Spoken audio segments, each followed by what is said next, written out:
Mar Bassets es el corresponsal del País en Francia, está en París, y María Antonia Sánchez Vallejo es la corresponsal del País en Nueva York. María Antonia, empezando por lo último, decíamos al principio del programa que ha habido una Asamblea General de Naciones Unidas intentando buscar una resolución de respuesta a lo que está pasando en Palestina. ¿Qué ha pasado al final? Se ha levantado la sesión hasta mañana porque habían pedido participar más de 100 países. Y, por tanto, mañana supuestamente se votará un proyecto de resolución pidiendo un alto el fuego inmediato en Gaza, pero es una solución menor, entre comillas, dado el bloqueo del Consejo de Seguridad. De hecho, la resolución ha llegado a la Asamblea General, que no tiene rango menor. Ha llegado precisamente porque el Consejo de Seguridad dio muestras ayer mismo del bloqueo en el que está instalado desde que empezó la guerra de Ucrania. Propuestas rivales de Estados Unidos y de Rusia fueron rechazadas ayer. El derecho de veto de los 5 miembros permanentes, entre ellos obviamente Estados Unidos y Rusia, hacen imposible cualquier acuerdo. Por eso se está debatiendo ahora en la Asamblea General en una sesión maratoniana y que veremos mañana en qué termina.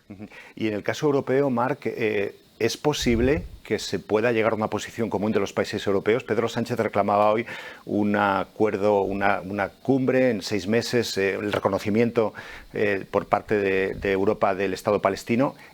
¿Lo ves posible?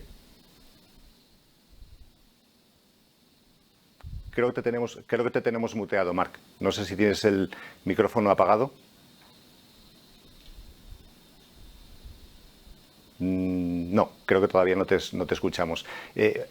Y las palabras de Guterres, María Antonia, ¿cambian el paso algo? Esa dureza del secretario general de Naciones Unidas frente a lo que está pasando y acordarse de cuál es la situación de los palestinos, evidentemente a Israel le han provocado muchísimo enfado, lo hemos contado al principio del programa, pero ¿es un cambio rotundo en lo que sucedía en Naciones Unidas hasta ahora?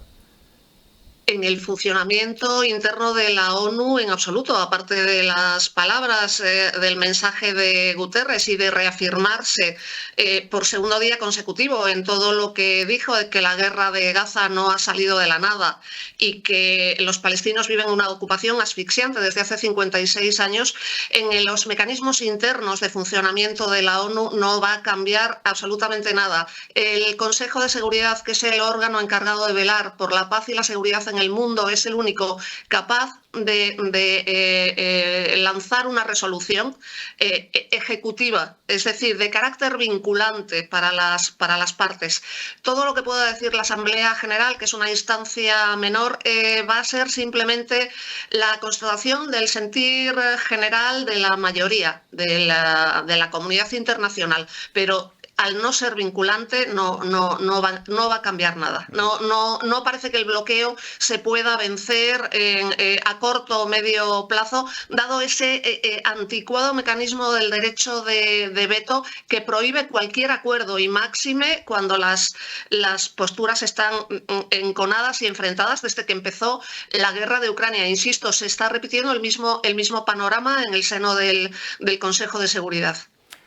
Marc, decíamos, la posición europea, ¿ves posible que haya una posición europea común, que esa petición del presidente español, Pedro Sánchez, de que se reconozca el Estado palestino por parte de Europa, se avance en las próximas semanas, en los próximos meses? No sé a qué peso tendrá la iniciativa de Pedro Sánchez en este aspecto. Lo que sí veo es que hay un mínimo común denominador en Europa, ¿no?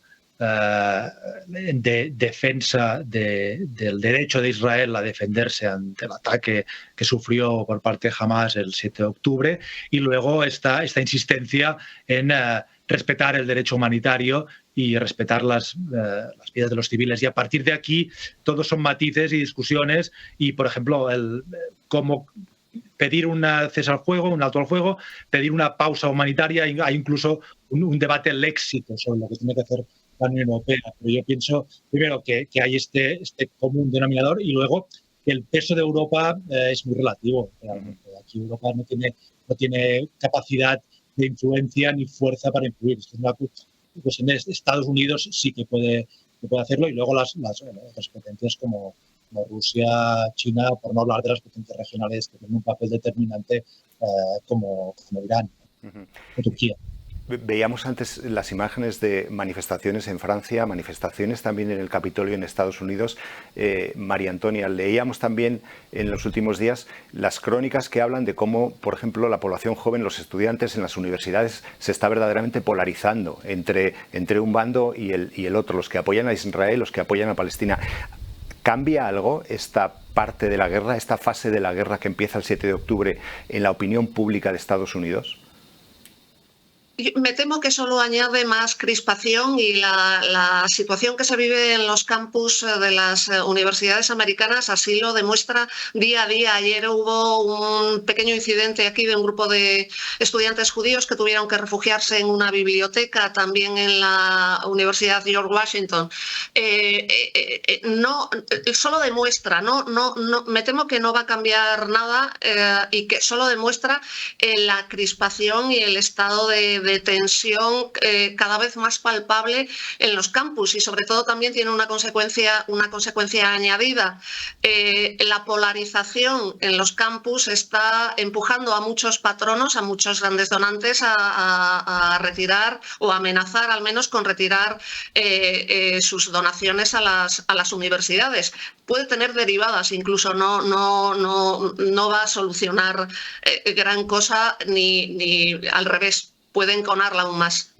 Y en Francia, Marc, porque veíamos al principio de esta crisis cómo Macron incluso intentaba prohibir de forma masiva las manifestaciones en favor de Palestina, ¿esa opinión pública puede modular el discurso del presidente Macron? No lo creo. Lo que sí hay es una opinión pública en parte dividida, porque la cuestión de Oriente Próximo en Francia tiene una incidencia muy directa y casi es una cuestión íntima. ¿Por qué? Porque Francia, después de Israel y después de Estados Unidos, es el país donde hay más población judía del mundo. Y también es uno de los países occidentales donde viven más musulmanes. Entonces aquí hay como un cierto miedo a que la guerra en Oriente Próximo, la guerra de Israel con Hamas, acabe trasladándose o de alguna manera u otra contaminando la convivencia en Francia. En anteriores crisis ha sucedido.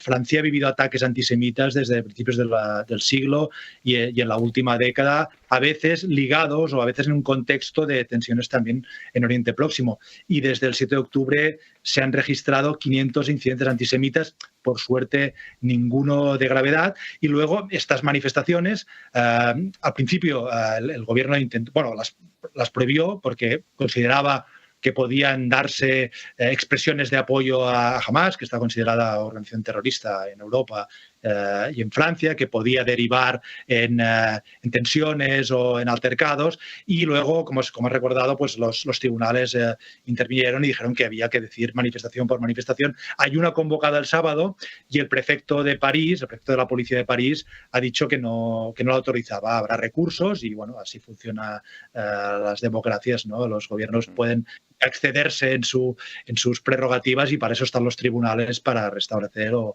no el derecho a la libre expresión y a las manifestaciones. Recuerdo un par de datos que nos mencionabas en alguna de tus crónicas, Marc. Francia es el país donde viven más judíos de Europa, casi 1.700.000 y pico, y también donde hay unos 5 millones de musulmanes, con lo cual el tema es bastante sensible en un país como en Francia. Por último, María Antonia, una lectura que aquí no hacemos, pero que probablemente es importante también o interesante, la lectura en política interna que tiene todo esto a un año de las elecciones presidenciales en Estados Unidos, donde se juega Joe Biden la reelección frente a un posible rival que podría volver a ser Donald Trump, ¿no? Sin duda, se trata sobre todo de la gran apuesta de Biden por la defensa de Israel, matizada en las últimas horas por su defensa de la solución de dos estados, un estado palestino y otro israelí. Pero sí que es verdad que ha sido una apuesta considerable, teniendo en cuenta que las primarias empiezan en breve y que está empatado en los sondeos con Donald Trump, si finalmente Donald Trump se puede presentar por su cantidad de juicios pendientes. Nadie sabe cómo puede incidir en la campaña, si puede favorecer o no. Lo cierto es que, como decía Marc, aquí la población judía es muchísimo más abundante que en Francia. La diferencia es como de 10 a 1. Por ejemplo, en Nueva York hay entre 1.100.000 y 1,5 millones de judíos frente a 700.000 musulmanes. Y obviamente Biden sabe la carta que tiene que jugar. Lo demostró con su viaje a Israel, el primero. Y lo está demostrando a diario. ¿Qué réditos le pueda deparar en la campaña? Obviamente los votantes judíos tienen un peso muy considerable en este país, igual que el papel de los lobbies, y bueno, es una realidad insoslayable. María Antonia Sánchez Vallejo desde Nueva York, Mar Bassets desde París, gracias a los dos.